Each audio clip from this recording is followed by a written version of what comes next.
ये बहुत सही सवाल पूछा आपने। I was waiting to answer this. ये हमले आजकल ज्यादा इसलिए हो रहे हैं क्योंकि हमारी सिक्योरिटी फोर्सेस आजकल अच्छा काम कर रही है। मतलब प्रॉपर दे उन्होंने हम्म। अपनी उन्होंने अपना लेवल ऑफ वर्क इस कदर बढ़ा दिया है।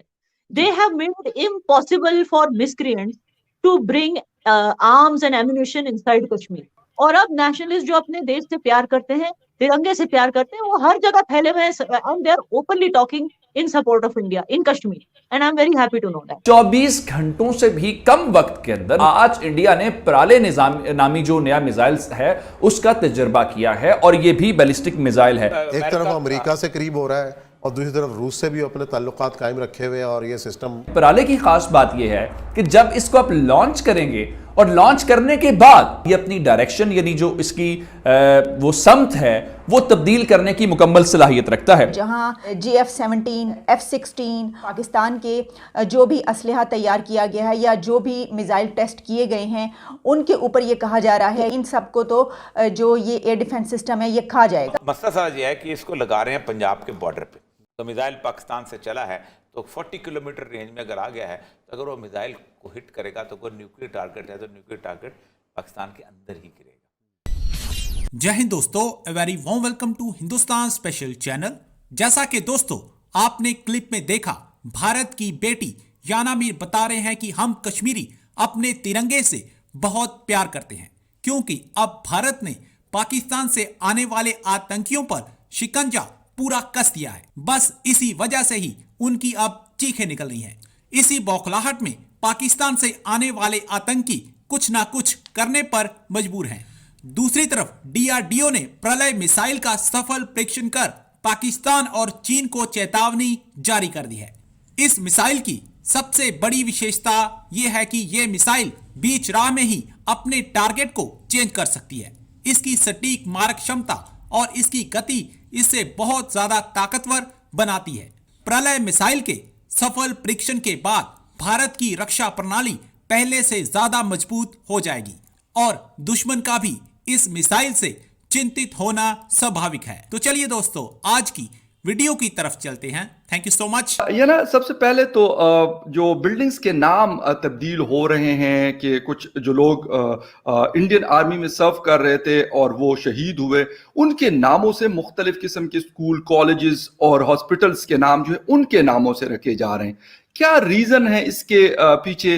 कुछ आइडिया है आपको? कुछ लोग मतलब इसको कह रहे हैं कि नहीं जी ये पहले भी होता रहता था और हमें शायद ये कुछ 370 के बाद इस तरह के कोई मतलब यूज करना चाहते हैं इन चीजों को।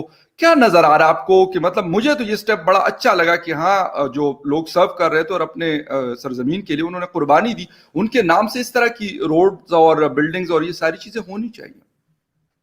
उनके नाम से अगर कोई चौक का नाम रखा जाता है उनके टाउन में, इसमें क्या गलत है? He was a hero and we all must remember, जो इनकी तरह बहुत सारे कश्मीरियों ने शहादत दी है हमारे मुल्क के लिए, भारत के लिए। बहुत सारे कश्मीरियों ने शहादत दी और उनके नामों से ही सड़कें होनी चाहिए, उनके नामों से ही बिल्डिंग्स होनी चाहिए, इमारतें होनी चाहिए। इसमें कोई गलत बात नहीं है और हर एक शहर में ऐसे ही होता है।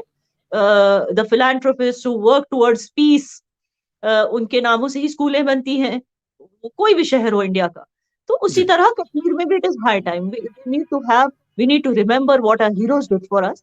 तो मेरे ख्याल से इवन उनका जिक्र एकेडमिक्स बुक्स में भी होना चाहिए, नॉट जस्ट कि सड़कें चेंज होनी चाहिए नाम या बिल्डिंग्स, उनका जिक्र इवन किताबों में होना चाहिए, एकेडमिक्स सिलेबस में होना चाहिए, हर जगह उनका नाम हिस्ट्री में होना चाहिए। एंड पिछली बार मैं किसी शो में गई थी जहां हमारे एलजी साहब ने बोला था कि हम एजुकेशन में भी ये सब इंट्रोड्यूस कर रहे हैं अभी। We are working towards introducing the names of our heroes in the syllabus that of JK Bose and other जो कश्मीरी institutions हैं, educational institutions, उनके syllabus में भी ये सब include किया जा रहा है। क्या वजह है कि ऐसे हमले हो जाते हैं? और कहा जा रहा है कि जिस जगह पे हुआ तो वहां पे इर्द गिर्द जो इलाका है वो ज्यादातर आर्मी का कंट्रोल है और उनके ऑफिसेज वहां पे मतलब आर्मी डिप्लॉय है उस एरिया में। ये बहुत सही सवाल पूछा आपने। I was waiting to answer this. ये हमले आजकल ज्यादा इसलिए हो रहे हैं क्योंकि हमारी सिक्योरिटी फोर्सेस आजकल अच्छा काम कर रही है। मतलब प्रॉपर उन्होंने अपना लेवल ऑफ वर्क इस कदर बढ़ा दिया है। They have made impossible for miscreants to bring arms and ammunition inside Kashmir. और अब नेशनलिस्ट जो अपने देश से प्यार करते हैं, तिरंगे से प्यार करते हैं, वो हर जगह फैले हुए हैं and they are openly talking in support of India in Kashmir, and I am very happy to know that. अब ये जो मिसक्रिएंट्स हैं, जिनको प्रॉब्लम करनी है सोसाइटी में, जिनको अफरा तफरी करनी है कश्मीरी सोसाइटी में, ये दिखाने के लिए कि कश्मीर पीसफुल नहीं है, तो अब वो हो गए हैं मजबूर। उनको कहाँ से मिलेंगे आर्म्स, उनको बंदूकें कहाँ से मिलेंगी अफरा तफरी करने के लिए? बंदूकें, ड्रोन्स को पकड़ लिया है, इन्फिल्ट्रेशंस को पकड़ लिया, इतनी मजबूत पकड़ कर ली है इंडियन एजेंसीज ने। ये क्या बोलते हैं, बंदूकों को अंदर आने से रोक दिया, हवाला ट्रांजैक्शंस को रोक दिया है, जो मजबूत पकड़ ली है ना इन्होंने इन चोर चौंकों पे।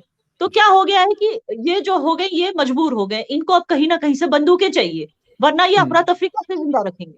अब बंदूकों के लिए ये क्या करते हैं बेचारे, किसी पीएसओ को मार देते हैं।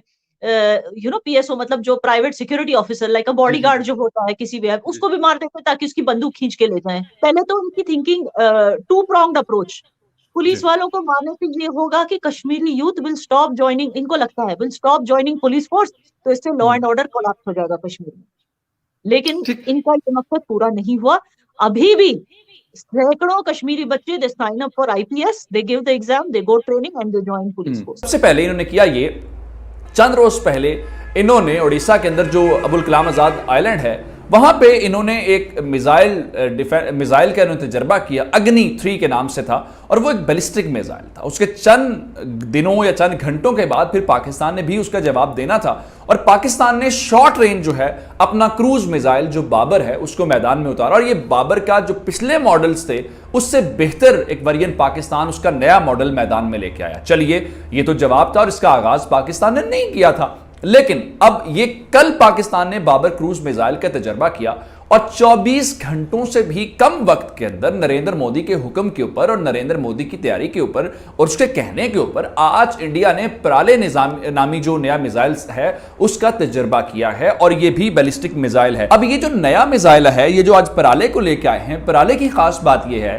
कि जब इसको आप लॉन्च करेंगे और लॉन्च करने के बाद अगर आपको लगे कि आपका टारगेट चेंज हो गया है, यानी आपने किसी और जगह पे हिट करना था लेकिन अब आप फैसला ये हुआ कि यहां हिट नहीं करना, यहां हिट करना है, तो इसके लॉन्च करने के बाद ये अपनी डायरेक्शन यानी जो इसकी वो समत है वो तब्दील करने की मुकम्मल सलाहियत रखता है। और इसको जो इंडिया का डेवलपमेंट और रिसर्च का डिपार्टमेंट है, DRDO जिसको हम कहते हैं, उसने इसको डेवलप किया है। एक नया दफाई सिस्टम जो रूस से उसने हासिल किया है, और एक तरफ अमेरिका से करीब हो रहा है और दूसरी तरफ रूस से भी अपने ताल्लुकात कायम रखे हुए, और ये सिस्टम देखिए सूरत हाल ये पहले से उनके काफ़ी सारे चले आ रहे थे, क्वाड में आने से पहले से उनके एग्रीमेंट्स चले आ रहे थे, लेकिन इसके अंदर जो सबसे बड़ी खूबी ये है कि इसके समझा जाता है कि ये अमेरिका के पैट्रियट मिसाइल से बहुत इफेक्टिव है। एक तो ये है कि ये तकरीबन 61 अपना ये जो 40 किलोमीटर रेंज है इसकी, उससे दूर अगर कोई टारगेट हो तो इसको देख लेता है, और फिर इसके 12 लॉन्चर्स हैं जहाँ से ये एकदम जो हैं उड़ते हैं और वो जाके उसके अपने टारगेट, मतलब अगर मिसाइल आ रहा है तो ये इसको हिट करता है, वहीं से उसको गिरा देता है। ये अगर अब मसला सारा ये है कि इसको लगा रहे हैं पंजाब के बॉर्डर पे, लगाया भी जाता है अपने बॉर्डर के। फॉर एग्जांपल ये अगर अमृतसर में लगा हुआ है तो मिसाइल पाकिस्तान से चला है तो 40 किलोमीटर रेंज में अगर आ गया है तो अगर वो मिसाइल को हिट करेगा तो कोई न्यूक्लियर टारगेट है तो न्यूक्लियर टारगेट पाकिस्तान के अंदर ही गिरेगा।